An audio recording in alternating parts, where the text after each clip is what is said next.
Assalamualaikum warahmatullahi wabarakatuh. Bagaimana kabar kalian pada pagi hari ini? Semoga selalu diberikan kesehatan oleh Allah Subhanahu wa taala.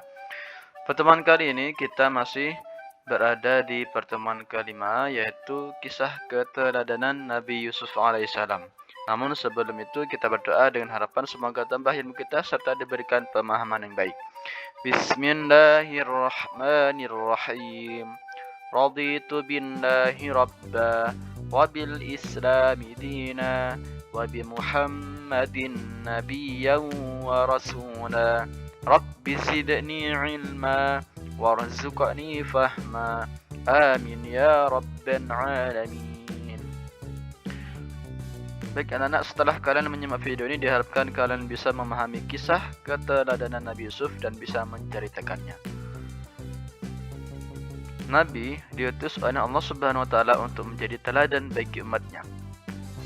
Dan Allah Subhanahu wa taala berjanji untuk mencintai siapapun yang mencintai kekasihnya, Allah Subhanahu wa taala. Jika kita bersungguh-sungguh mengenal dan meneladani kisah para nabi Allah, pasti mencintai kita. Adapun kisah teladan yang hari ini kita bahas adalah kisah keteladanan Nabi Yusuf alaihissalam. Mari simak berikut ini. Nabi Yusuf alaihissalam adalah putra Nabi Yakub alaihissalam. Yusuf mempunyai adik kandung bernama Bunyamin dan 10 saudara berbeda ibu, kakak Yusuf. Nabi Yakub juga memiliki anak dan istri yang lain. Inilah 10 saudara laki-lakinya yang memiliki tubuh besar dan kuat. Yusuf dengan ayahnya begitu dekat daripada dengan 10 saudara yang lainnya. Hal itu menjadikan saudara 10 yang lainnya iri terhadap Yusuf. Karena apalagi wajah Yusuf juga lebih tampan daripadanya. Pada saat itu Nabi Yusuf alaihissalam bermimpi melihat 11 bintang, matahari dan bulan. Semuanya bersujud kepadanya. Kemudian perihal mimpi itu menceritakannya kepada Nabi Yakub. Kemudian Yakub mengatakan kepada Nabi Yusuf, "Jangan kamu ceritakan mimpimu itu kepada saudara-saudaramu, supaya mereka tidak tergoda oleh syaitan dan mencelakakanmu." Dalam mimpi itu, ayahnya mempunyai firasat bahwa Yusuf kelak akan mendapat kedudukan yang tinggi di dunia maupun di akhirat. Karena begitu iri terhadap Yusuf, saudara-saudara Yusuf merencanakan sesuatu untuk perhatian ayahnya tidak selalu terpusat pada Yusuf saja. Akhirnya salah satu dari mereka ada yang mempunyai ide membunuh Yusuf, namun kakak yang lain menolaknya. Akhirnya Yusuf kesepakatannya akan dibuang ke sumur. Pada saat itu saudara-saudara Yusuf mengizin untuk ke Nabi Yakub mengajak Yusuf untuk bermain. Dengan segala rayuan, akhirnya Nabi Yakub menyetujuinya. Setelah dalam perjalanan, Nabi Yusuf yang sangat lembut dan tidak pernah suudzon kepada saudara-saudaranya,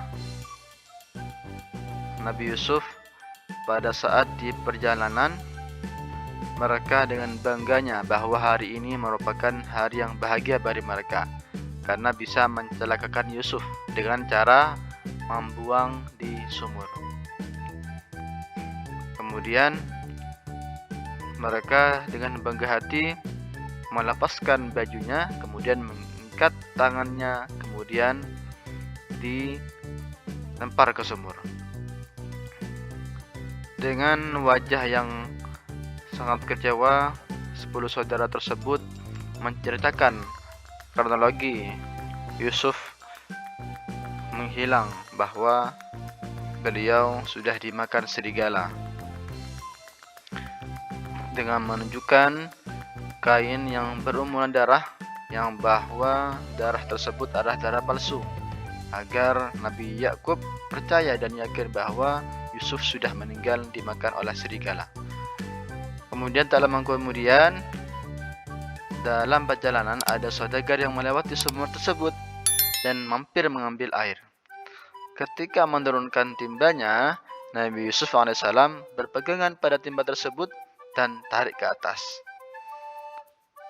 Saudagar itu terkejut bukan kepalang, mendapati anak kecil bergelantungan di timbanya. Kemudian dari saudagar itu mempunyai ide untuk menjual ke pasar. Hingga akhirnya bertemu seorang bangsawan yang juga kebetulan mencari sesuatu, dan akhirnya ketika melihat ketampanan Yusuf, sang pengawal tersebut menyetujuinya. Kemudian dibawalah suatu ke istana dan menyerahkan kepada Zulaikha istrinya untuk merawat Yusuf. Lambat laun Yusuf menjadi seorang pemuda yang cerdas. Kemudian suatu hari raja bermimpi ada seekor sapi betina yang gemuk yang dimakan oleh 7 ekor sapi betina yang kurus. Kemudian 7 tangkai gandum yang hijau dan 7 tangkai gandum lainnya yang kering. Dari mimpi tersebut, seorang raja mengumpulkan para penasihat untuk menjelaskan makna mimpinya, namun tak seorang pun bisa menjelaskan mimpinya itu. Kemudian seorang pelayan yang hadir kepada raja dan memberikan minuman anggurnya, seraya mengatakan bahwa pelayan tersebut mempunyai informasi tentang orang yang pandai menjelaskan mimpi, yaitu Yusuf yang berada di penjara.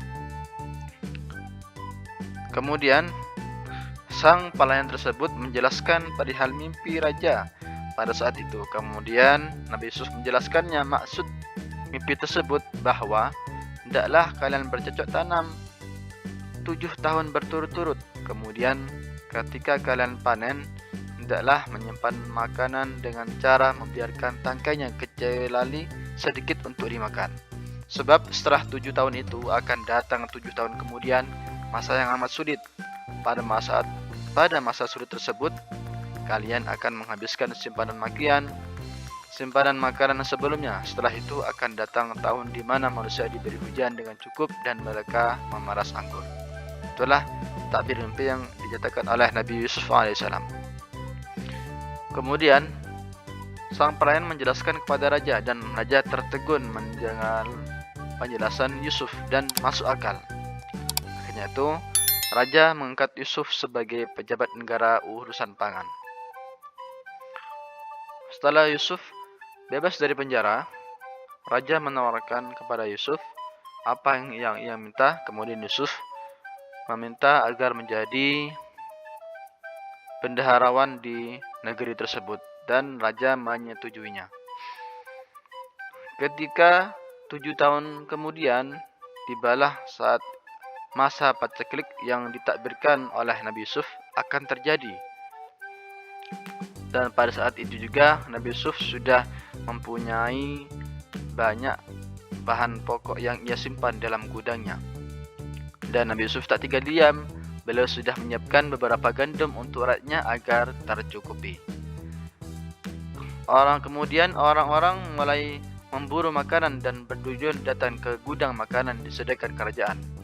Tampaknya di antara mereka adalah saudara-saudara Yusuf alaihissalam, dan Yusuf mengenal mereka sedangkan mereka tak mengenal Yusuf lagi. Saat itu Yusuf mendekati mereka dan bertanya tentang asal-usul daerah mereka. Mereka menjelaskan semuanya. Yusuf bertanya kepada mereka, "Kenapa saudara kalian yang kecil yang bernama Bunyamin itu tidak ikut ke sini? Untuk besok bawalah dia, atau kalian tidak akan mendapatkan bahan makanan seperti hari ini." Kemudian sang saudara 10 pulang. Kemudian menceritakan bahwa Bunyamin tidak ikut karena menjaga ayahnya, dan berusaha untuk berpamitan kepada sang ayahnya, yaitu Yakub.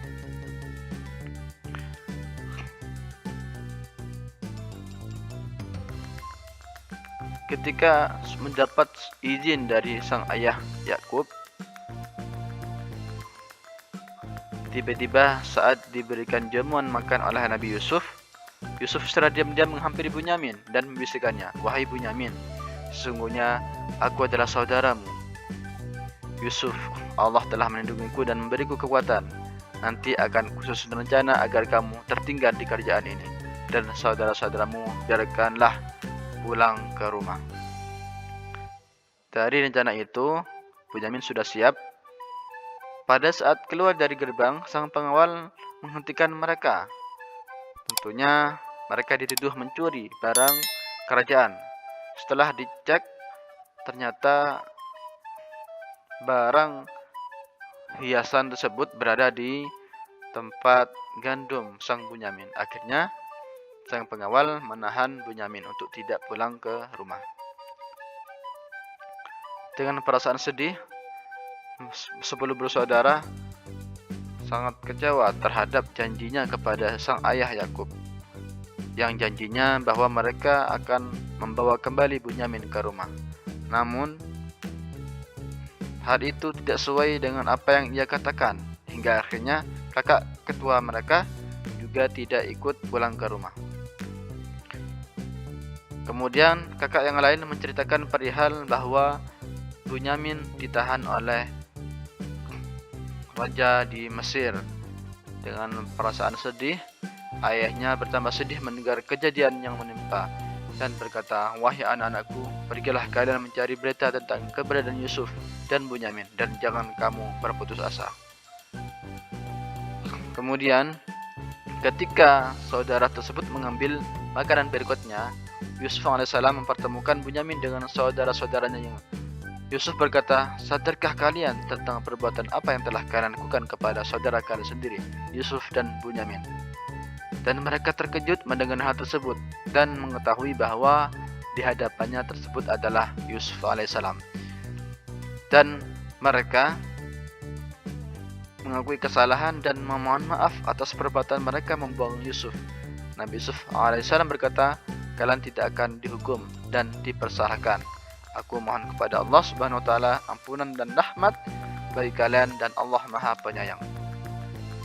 Setelah itu, Yusuf memerintahkan kepada saudara sepuluhnya untuk pulang dan memberikan jubahnya kepada sang ayah, yaitu Nabi Yakub, untuk mengusapkan ke wajahnya, sembari meminta agar ayahnya segera diajak menuju istana.